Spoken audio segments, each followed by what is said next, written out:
भाई लोगों यहाँ सुबह सुबह आप चाय ब्रेक लिया है, देखो क्या कड़ाके की धूप निकल रही है, बहुत बढ़िया मौसम है।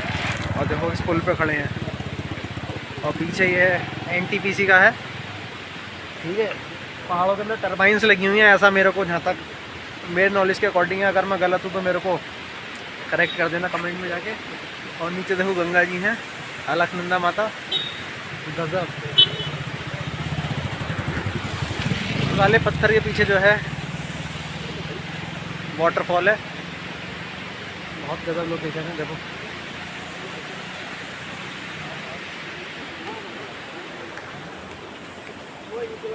हमारी टैक्सी ये वाली है, तो सीरियसली हेवन से भी ऊपर। तो भाई लोगों लिखा है विष्णु प्रयाग, नीचे वाले बोर्ड पर विष्णु प्रयाग हाइड्रो, और ऊपर लिखा है जयप्रकाश पावर ओम नमः शिवाय वेंचर्स लिमिटेड आपका स्वागत करते हैं। सो ये ऐसा कुछ पुल है, ऐसी कुछ लोकेशन है, बहुत ही फ्लॉलेस।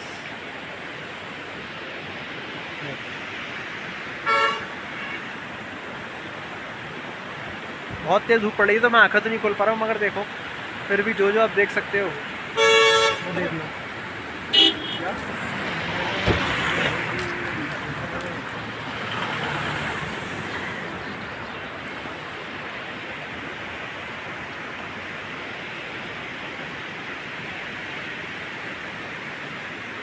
देख रहे हो